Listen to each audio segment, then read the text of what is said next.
আজকের এপিসোড সালাউদ্দিন সাহেবের নিয়া। উনি বিএনপির সবচেয়ে গুরুত্বপূর্ণ নেতা, মানে দ্বিতীয় প্রধান নেতা বলা যেতে পারে, অপেক্ষাকৃত তরুণ নেতা।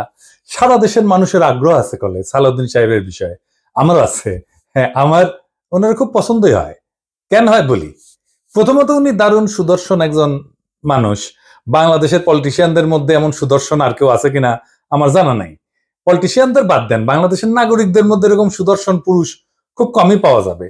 ওনার বয়স মনে হয় 62-63 এরকম হবে, কিন্তু দারুণ রিজু একহারা ফিগার, দারুণ ফ্যাশন সচেতন। পাঞ্জাবির উপরে যে কোটিটা পরেন না, সেটা খুব এক্সক্লুসিভ করে মনে হয় উনি ডিজাইন করেছেন, আর কোথাও দেখবেন না।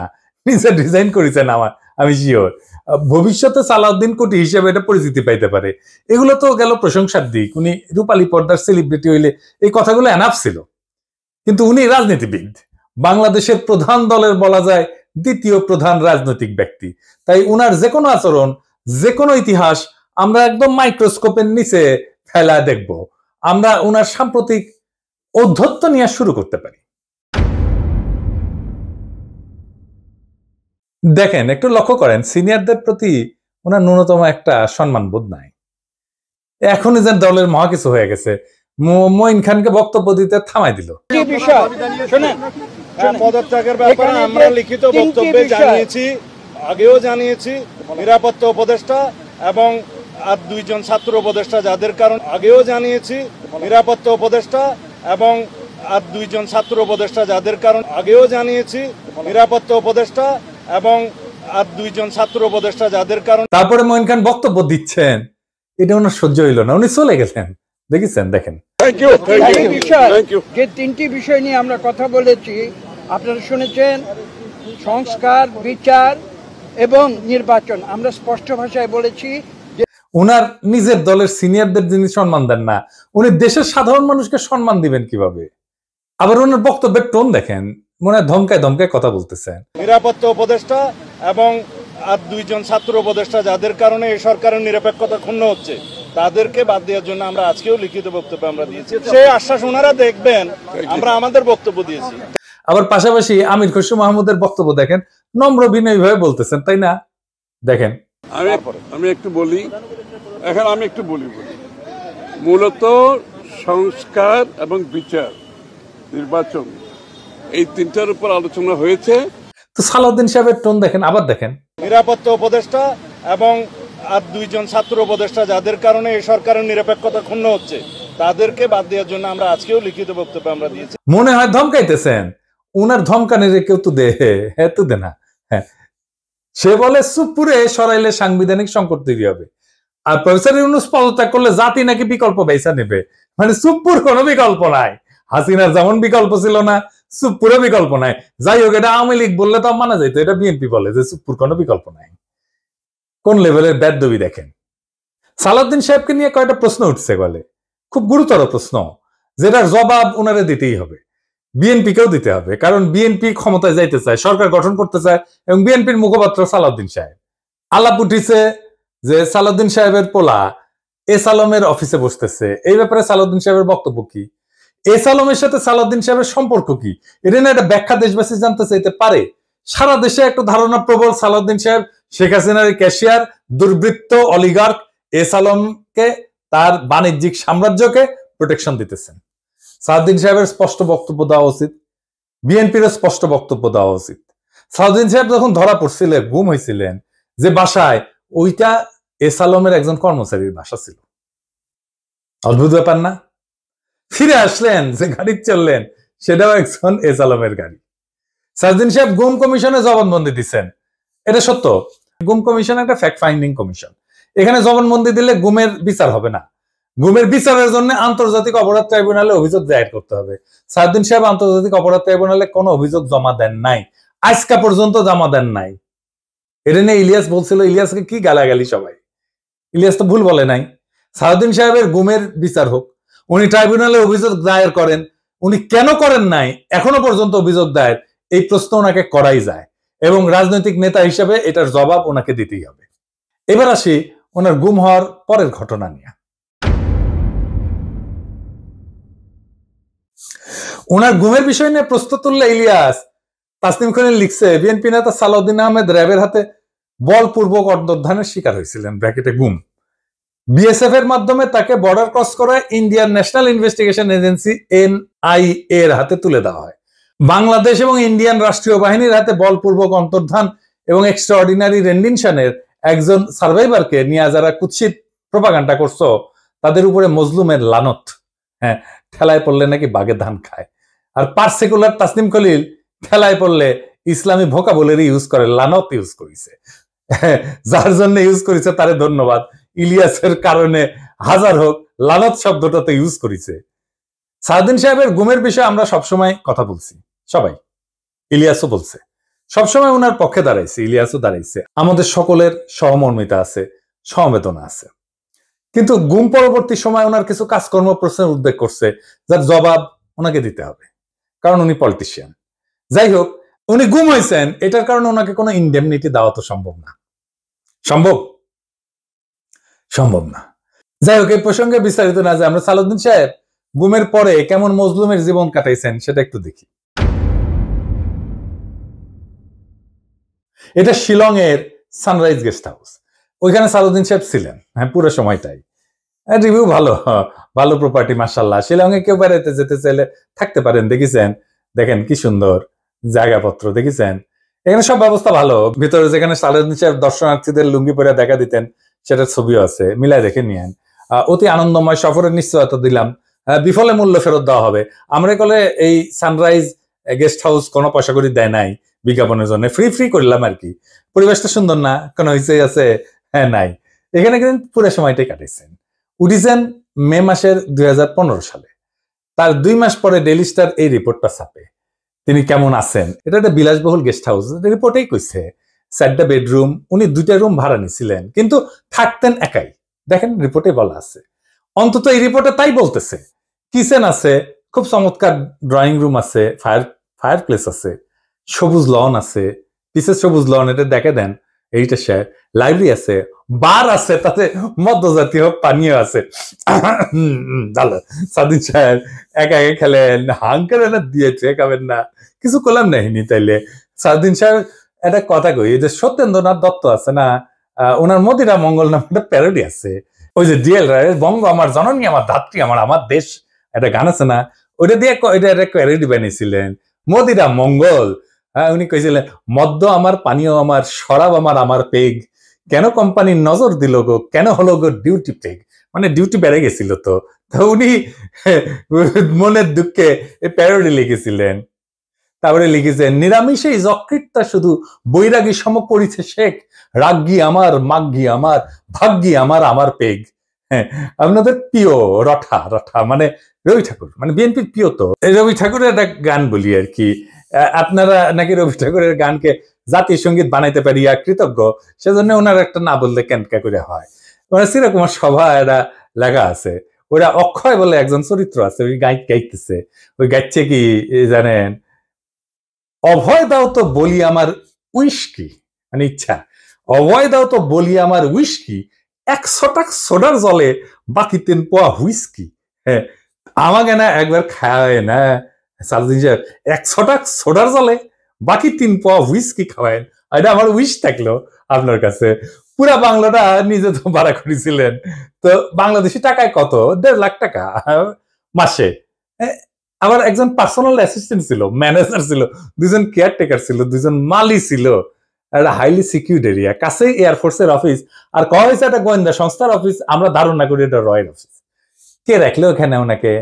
উনি অনুপ্রবেশের দায়ে গ্রেপ্তার হয়েছিলেন। উনারা তো চাকরি করতেন না ইন্ডিয়াতে, উনি ইন্ডিয়াতে রাজনৈতিক আশ্রয় পান নাই।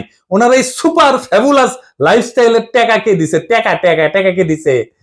উনি আয় করেন নাই, তাহলে টাকা কি বাংলাদেশ থেকে পাঠানো হয়েছে হুন্ডি করিয়া?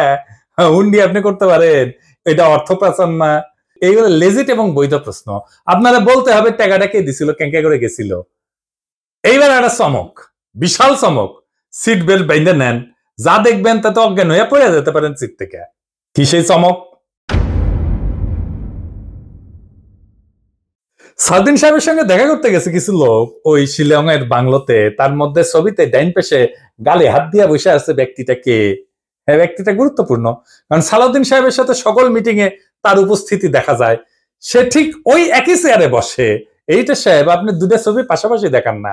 দেখেন দুই সময়ের ছবি কলে দেখা করতে এসছে, তারাও ভিন্ন কলে। হ্যাঁ, সাউদ্দিন সাহেব এক ছবিত লুঙ্গি পরে আছে আর এক ছবিত পায়জামা পরে আছে, দেখেছেন। কিন্তু ওই বান্দা ঠিকই একই আছে ওই চেয়ারে।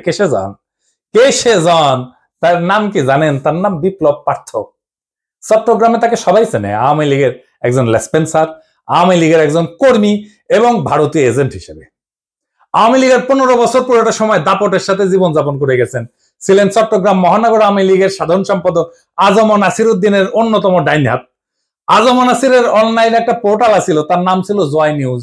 জয় নিউজের সাংবাদিক হিসেবে দীর্ঘদিন কাজ করেছিল এই বিপ্লব পার্থ, মাশাআল্লাহ। কিন্তু এইসব পরিচয়ের বাইরেও তার একটা বড় পরিচয় আছে।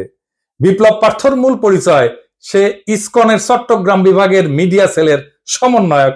হ্যাঁ, সমন্বয়ক। হ্যাঁ, এটা আবার গৌরবে ফেসবুকে ঘোষণা দিয়ে প্রচার করেছিল সে। চট্টগ্রামে চিন্ময় ইস্যুতে সবচেয়ে বেশি যে লোকটা সক্রিয় সেটা হইতেছে বিপ্লব পার্থ। দেখেছেন মিছিলে, দেখেছেন। আজম নাসিরকে দ্বিতীয়বার চট্টগ্রাম সিটি কর্পোরেশনের মেয়র নির্বাচনের জন্য মনোনয়ন পাওয়া দেওয়ার জন্য ওই নাকি অমিত শাহর কাছে নিয়ে গেছিল আজম নাসিরকে। আওয়ামী লীগ সরকারের আমলে বিপ্লব নাকি 60 বারের বেশি ইন্ডিয়া সফর করেছে। গর্ব করে কইতো, সব জায়গায় প্রচার করতো। আর এই সমস্ত সফরের নাকি বেশিরভাগই ছিল সরকারি সফর। তার পাসপোর্ট যাচাই করা হোক, তার প্রমাণ মিলবে। ইমিগ্রেশনে খোঁজ নেন, দেখেন কয়বার গেছিল। এটা পুলিশের কাজ, গোয়েন্দা সংস্থার কাজ। কেন একজন ব্যক্তি এতবার ভারত সফরে গেল সেটা নিশ্চয়ই কারণ আছে। অনুসন্ধান করে এই রহস্য উদ্ধার করা হোক। এতদিন আওয়ামী লীগ হইলেও, এত সাজলেও, আওয়ামী লীগ সাজলেও 5ই আগস্টের পর হঠাৎ কইরা রূপ বদল করে বিএনপি হয়ে গেছে। সব প্রোগ্রামে যায় বিএনপি। একসময় সাংবাদিকতা করলে এখন পুরোপুরি বেকার করে, কাজ করে না। তো শোনা যায় আর কি যে ওক নাকি রয় ঢুকাইছে বিএনপির মধ্যে এবং বিএনপির সমস্ত তথ্য ভারতে পাচার করার জন্য। এমন একজন বিতর্কিত সেন্সিটিভ লোক ফ্যাসিবাদী সরকারের সময় কয়েকবার দেখা করছে সালাউদ্দিন সাহেবের সাথে। কি কারণে? সালাউদ্দিন সাহেবকে তো কইতে হবে কেন সে সব মিটিং এ থাকে। 5ই আগস্টের পর বিপ্লব পার্থ শেল্টার হইতেছে, গডফাদার হইতেছে বিএনপির আরেক স্থায়ী কমিটির সদস্য আমির খসরু মাহমুদ চৌধুরী। দেখেন ওর সাথে, দেখেন খালি ঘুরে বেড়ায়। স্বীকৃত, এটা প্রকাশ্য এবং স্বীকৃত। অথচ গত 15 বছরে ছাত্র দল এবং যুব দল করা হিন্দু সম্প্রদায়ের প্রচুর লোক আছে চট্টগ্রামে, তারা কাছে ফিরতে পারে না আমির খসরু মাহমুদের। তাদেরকে বাদ দিয়া লীগের দালাল ভারতীয় এজেন্ট বিপ্লবকে জন্মাষ্টমীর নাম দিয়া চট্টগ্রামের রাজনীতিতে থিতু করার চেষ্টায় মরিয়া খসরু এবং সালাউদ্দিন চক্র। ছবিতে দেখেন বিপ্লব পার্থ মোদির সাথে ছবি, দেখেছেন? মোদির সাথেও ছবি, সালাউদ্দিনের সাথেও ছবি, ইসকনের চিন্ময়ের সাথে ছবি, ইন্ডিয়ান হাই কমিশনের সাথে চট্টগ্রামের বিভিন্ন ইভেন্টের ছবি। এবার বুঝেছেন তো আমির খসরু কেন অমিত শাহের সামনে জুলকাপ্পর নাম করতে যায়? কানেকশন বুঝেন? আমির খসরু, সালাউদ্দিন, ইসকন সব বরাবর। আর একটা ইস্যু আছে, সেটা হইতেছে মরাল ইস্যু।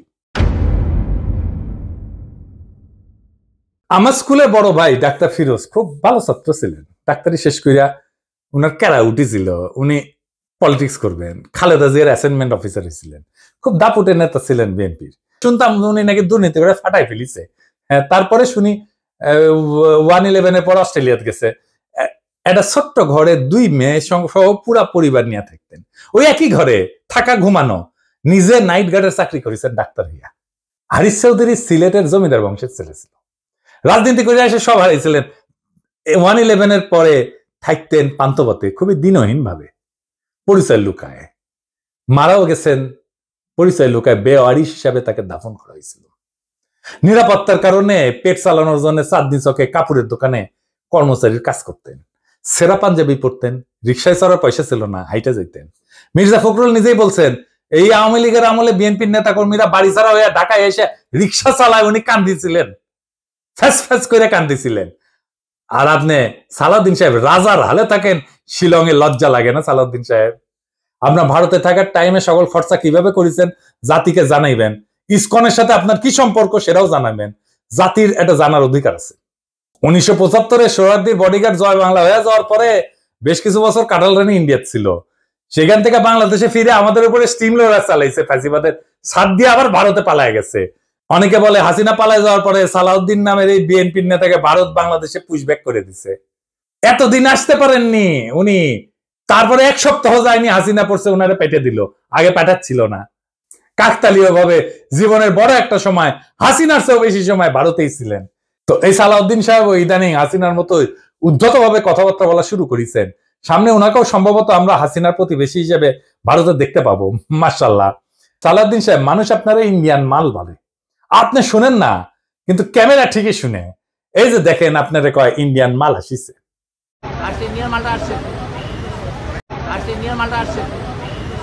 একজন নেতার চেহারা, পোশাক, স্টাইল, ফ্যাশন এ সমস্ত ইতিহাসের পাতায় জায়গা করে নেয় না। ইতিহাস মনে রাখে নেতৃত্বের সততা, আত্মত্যাগের পরিমাণ, আর সেই নেতার অবস্থান দুর্দিনে কোথায় ছিল। সালাউদ্দিন আহমেদ নিঃসন্দেহে গুমের শিকার হয়েছিলেন। সেই সময় দেশবাসী তার জন্য কাঁদছে। কিন্তু একজন মজলুম যখন বিলাসের চাদরে নিজেকে মুড়ায় ফেলেন, যখন নিজের গুমের বিচার আন্তর্জাতিকভাবে দাবি না কইরা তার রাজনৈতিক মূলধন বানায় ফেলেন, তখন প্রশ্ন ওঠেই। এবং এই প্রশ্ন তার ব্যক্তিগত না, সমগ্র বিরোধী দলের নৈতিক ভিত্তির উপরে আঘাত আনে। বিএনপিকেও বুঝতে হবে, সরকার বদলানোই রাজনীতি না। আদর্শ, ত্যাগ এবং গণমানুষের বিশ্বাস অর্জনই রাজনীতির মূল সোপান। আর সেই বিশ্বাস অর্জনের পথে সবচেয়ে বড় বাধা যদি হয় নিজের দলে থাকা সদ্য ভুক্তভোগী, ছায়া সুবিধাভোগী কিংবা একবিংশ শতকের গেস্ট হাউস রেভলিউশনারি, তাহলে শাসক পরিবর্তন হইলেও শাসন ব্যবস্থা বদলায় না। সালাউদ্দিন সাহেব, আপনি যদি সত্যি গণতন্ত্র চান, তাহলে সাংবাদিকের ধমকানো বন্ধ করেন, দলের সিনিয়রদের সম্মান করেন, জাতীয় ঐক্যের প্রতীক প্রফেসর ইউনূসকে তার যোগ্য সম্মান দেন, সম্মান নিয়ে কথা বলেন। আমরা চাইলে আর একটা প্রফেসর ইউনূসের মতো ফিগার পাবো না। চাইলে বটতলার উকিল হাজারো চুপ্পু পাওয়া যাবে। এস আলমের ছায়া থেকে বেড়ায় আসেন। আর সাহস থাকলে আন্তর্জাতিক অপরাধ ট্রাইব্যুনালে গিয়া বলেন, আমি গুম হয়েছিলাম, বিচার চাই। কারণ মানুষ আর একজন হাসিনা খুঁজতেছে না, তারা খুঁজতেছে এমন একজন নেতা যে প্রহসনের মুখোশ পইরা ট্র্যাজেডিকে উপহাস করে না। মানুষ ইতিহাসের পুনরাবৃত্তি চায় না, তারা ইতিহাস বদলাইতে চায়। তাই সিদ্ধান্ত আপনার সালাউদ্দিন সাহেব, আপনি ইতিহাস হবেন না আর একটা ব্যঙ্গাত্মক পুনরাবৃত্তি হবেন। আপনি বিশাল নেতা, আমরা অতি ক্ষুদ্র পিঁপড়া, কিন্তু মহাকালে যখন আমরা কেউই থাকবো না, সেই সময় এই ভিডিও থাকবে, প্রশ্নগুলো থাকবে। ইতিহাস জানবে কেউ কেউ প্রশ্ন জারি রাখছিল, কেউ কেউ সবকিছু মেনে নেয় নাই। এইভাবে জাতি চ্যালেঞ্জ করবে সেই দলটাকে যারা আগামী সরকার গঠন করতে চায় একটা রক্তাক্ত বিপ্লবের পরে, যে বিপ্লবের আকাঙ্ক্ষা ছিল ভারতীয় আধিপত্যবাদ মুক্ত একটা দেশ। সেই দেশে যদি আবারও কারো ছায়ায় আসে সেই পুরনো ভারতীয় শকুন, সেই দলকে, সেই ব্যক্তিকে রুখে দেওয়া প্রত্যেক দেশপ্রেমিক বাংলাদেশের কর্তব্য। ইনকিলাব জিন্দাবাদ।